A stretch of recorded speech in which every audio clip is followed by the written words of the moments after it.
High, আজ 30 day hair growth চ্যালেঞ্জের day 2তে আমরা আমাদের স্ক্যাল্পকে ডিটক্স করব। মানে যারা তাদের স্ক্যাল্পে কেমিক্যাল ট্রিটমেন্ট করিয়ে রেখেছে বা অলরেডি তাদের স্ক্যাল্পে বিভিন্ন রকম ইনফেকশন হয়ে আছে, তাদের স্ক্যাল্পকে আগে খুব ভালো করে পরিষ্কার করব আজকে আমরা। তার জন্য আমাদের কি লাগবে?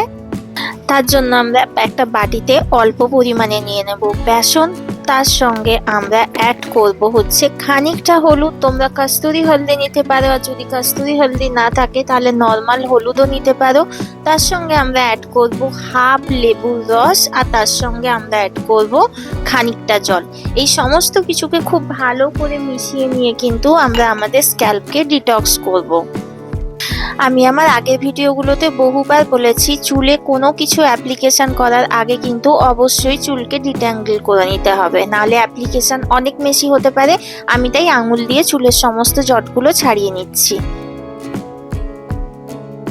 এরপর আমরা একটা কটন বলের সাহায্যে চুলের গোড়ায় গোড়ায় খুব ভালো করে স্ক্যাল্প ডিটক্স যেটা বানিয়েছিলাম ওটাকে লাগিয়ে নেব। মেক শিওর যাতে করে সমস্ত স্ক্যাল্পে খুব ভালো করে জিনিসটা অ্যাপ্লাই হয়।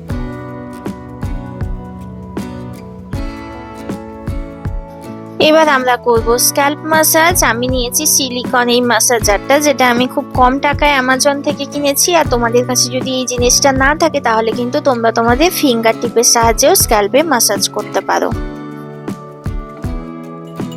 এরপর আমরা চুলে করব শ্যাম্পু। আর শ্যাম্পু করার জন্য আমি একটা গ্লাসের মধ্যে নিয়েছি শ্যাম্পু, আর নিয়েছি অনেকটা জল, আর তার সঙ্গে অ্যাড করেছি 1 পিঞ্চ হলুদ।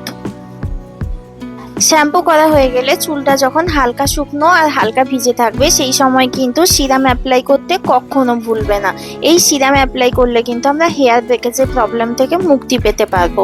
ভিডিও কেমন লাগলো অবশ্যই কমেন্ট সেকশনে জানিও। আর এরকম আরো ভালো ভালো ইউজফুল ভিডিও পেতে আমার চ্যানেলটা লাইক, শেয়ার আর সাবস্ক্রাইব করতে ভুলো না কিন্তু।